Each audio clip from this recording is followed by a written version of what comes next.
সুপ্রিয় দর্শক, আসসালামু আলাইকুম। খাদ্য রং চ্যানেল থেকে আপনাদের সকলকে জানাচ্ছি স্বাগতম। আশা করছি আপনারা সকলে ভালো আছেন। আমিও আলহামদুলিল্লাহ অনেক ভালো আছি। আজ আমি তৈরি করে দেখাচ্ছি ছোট বড় সকলেরই খুবই পছন্দের চিকেন নাগেটস। চিকেন নাগেটস খেতে পছন্দ করে না এমন মানুষ কিন্তু খুঁজে পাওয়া যাবে না। তো কিভাবে আপনারা খুব সহজভাবেই ঘরেই তৈরি করে নিতে পারবেন চিকেন নাগেটস, তো সেই ভিডিওই আপনাদের সাথে শেয়ার করছি। তো চলুন তাহলে দেখে নিই আমি কিভাবে চিকেন নাগেটস তৈরি করে নিয়েছি। চিকেন নাগেটস তৈরি করার জন্য প্রথমে আমি এখানে মুরগির মাংস নিয়ে নিয়েছি, দেখতে পাচ্ছেন। আমি এখানে আধা কেজির মতো মুরগির মাংস নিয়ে নিয়েছি। আমি এখানে মুরগির বুকের অংশটা নিয়েছি, দুইটা পাশে নিয়েছি। তো আমি হাড় চর্বি ছাড়িয়ে আমি শুধু সলিড মাংসটুকু নিয়ে ব্লেন্ড করার সুবিধার জন্য আমি ছোট ছোট করে কেটে নিয়েছি। আমার ব্লেন্ডারের জারটা কিন্তু দেখতে পাচ্ছেন খুবই ছোট, আপনাদেরটা যদি বড় হয় তাহলে একবারে দিয়েই করতে পারবেন। তো আমি দুইবারে ব্লেন্ড করে নিব।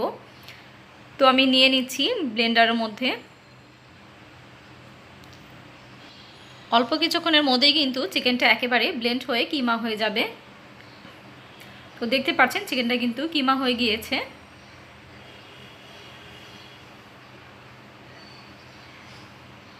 এখন আমি কিমাগুলো একটা বাটিতে তুলে রাখবো এবং বাকি চিকেনগুলো আমি এভাবে কিমা তৈরি করে নিব। অন্যদিকে আমি পাউরুটি নিয়েছি, দেখতে পাচ্ছেন, এবং পাউরুটিগুলোকে আমি সাইড থেকে যে ব্রাউন অংশটা থাকে সেটা কেটে দিচ্ছি।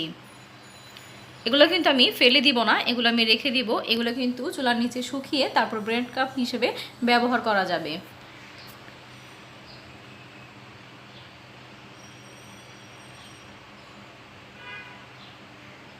তো দেখতে পাচ্ছেন আমি এখানে 3 পিস পাউরুটি নিয়েছি, আমি আরও 3 পিস এরকম পাউরুটি নিয়ে নেব। তো এইদিকে আমি চলে আসলাম পাউরুটিগুলো কাটার পর। আমি বাকি চিকেনগুলো এখানে ব্লেন্ড করে নিয়েছি। এখন এর মধ্যে আমি যে পাউরুটিগুলো কেটে নিয়েছিলাম সেগুলো পানির মধ্যে চুবিয়ে আমি ভালো করে পানি চিপে নিয়েছি এবং সেই পাউরুটিগুলো আমি চিকেনের মধ্যে দিয়ে দিচ্ছি 1 চা চামচ লাল মরিচের গুঁড়ো, 1/2 চা চামচ সাদা গোলমরিচের গুঁড়ো, এখানে দিয়ে দিচ্ছি আমি 2 চা চামচ কর্নফ্লাওয়ারটা দেওয়ার চেষ্টা করবেন। এখন এর মধ্যে দিয়ে দিচ্ছি 1 চা চামচ আদা রসুন বাটা, দিয়ে দিচ্ছি 3 টেবিল চামচ লেবুর রস, 3 চা চামচ সয়া সস,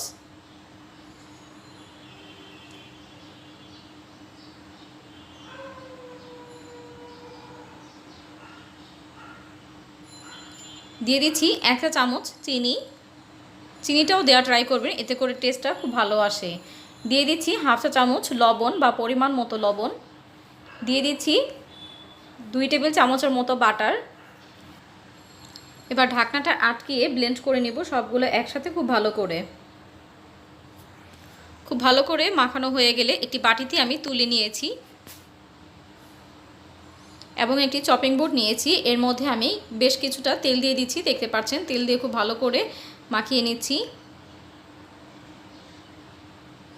এবার আমি সম্পূর্ণ চিকেনটাকে সেই বোর্ডের উপর দিয়ে দিচ্ছি।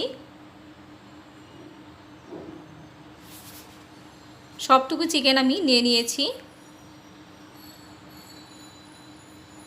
এবার হাত দিয়ে এইভাবে চেপে চেপে আমি একটু ছড়িয়ে বড় করে নিচ্ছি, দেখতে পাচ্ছেন। চিকেনটা পাতলা করা যাবে না, কিছুটা মোটা রাখতে হবে। তো এখন আমি একটি চাকু নিয়ে নিচ্ছি এবং চাকুর মধ্যে আমি তেল দিয়ে দিচ্ছি, দেখতে পাচ্ছেন। খুব ভালো করে তেল মাখিয়ে নিচ্ছি, এতে করে কাটতে সুবিধা হবে, চাকুর গায়ে চিকেনটা লেগে যাবে না।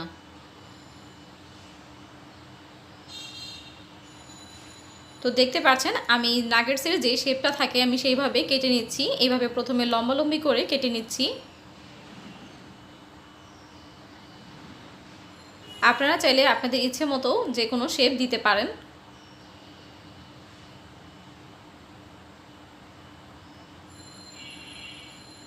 তো এবার আমি বোর্ডটি ঘুরিয়ে নিচ্ছি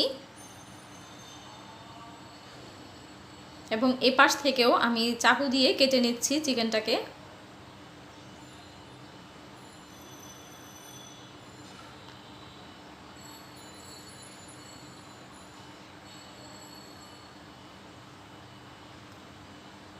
তো চিকেন নাগেটসগুলো কিন্তু কাটা হয়ে গিয়েছে। তো আমি একটু তুলে দেখাচ্ছি আপনাদেরকে।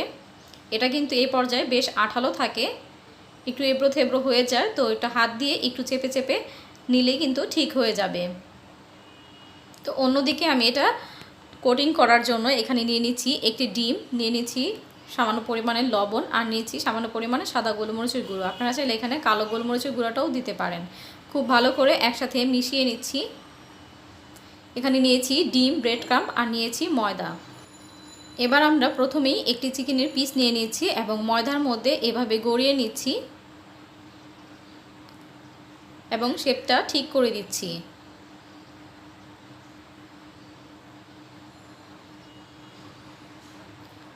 তো এখন আমরা ডিমের মধ্যে দিয়ে দিচ্ছি, উল্টে পাল্টে নিয়ে এরপর আমরা ব্রেড ক্রাম্বের মধ্যেই দিয়ে দিব চিকেনটাকে। তো দেখতেই কিন্তু পাচ্ছেন আমি কিভাবে করে নিচ্ছি, এটা আপনারা একটু লক্ষ্য করলেই বুঝতে পারবেন।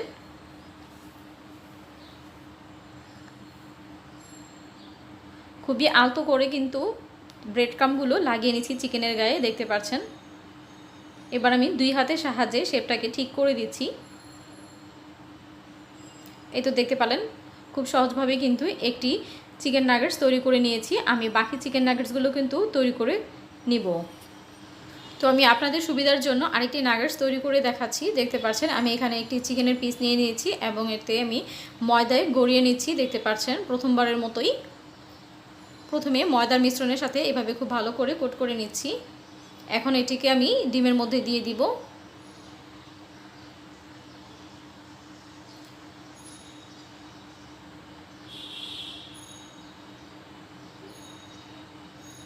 এবার ব্রেড ক্রাম্বের মধ্যে নিয়ে নিচ্ছি। আলতো করে ব্রেড ক্রাম্বগুলো লাগিয়ে নিতে হবে চিকেনের গায়ে।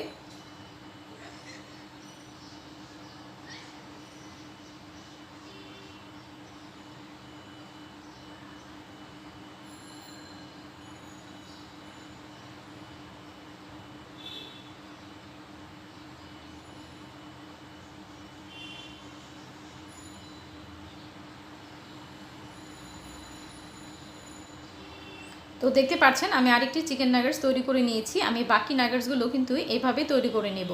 তো এরই মধ্যে আমার সবগুলো নাগেটস তৈরি করা হয়ে গিয়েছে। এবার আমি এগুলোকে ফ্রাই করে নেব।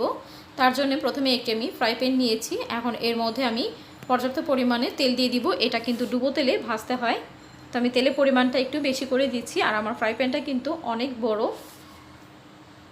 তো অনেকটা কিন্তু তেল লেগে গিয়েছে। তো তেলটা যখন হালকা গরম হয়ে আসবে তখন আমি নাগেটসগুলো দিয়ে দিব।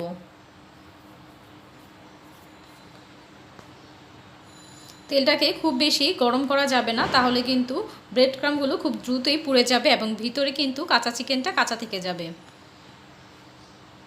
তো চুলার আঁচটায় এ পর্যায়ে কিন্তু মিডিয়াম থাকবে, খুব বেশি হাই থাকবে না। তো মিডিয়াম আঁচে আমি এই চিকেন নাগেটসগুলোকে ভেজে নেব। একটা পাশ হয়ে গেলে আমি উল্টে দিব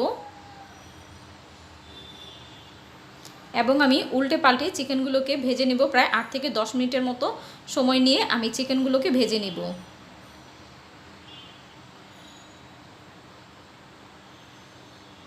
দেখতে পাচ্ছেন অনেকগুলো চিকেন কিন্তু ফুলে গিয়েছে।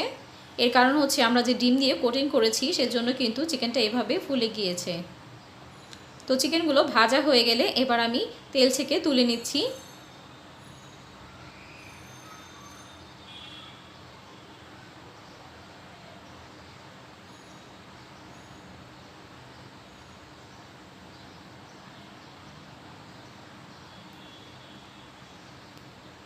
তো দেখতে পাচ্ছেন তেল কিন্তু ঝরানো হয়ে গিয়েছে। এবার আমি তুলে নিচ্ছি এবং বাকি নাগেটসগুলো আমি এইভাবে ভেজে নেব। তো এরই মধ্যে আমার বাকি চিকেন নাগেটসগুলো ভাজা হয়ে গিয়েছে।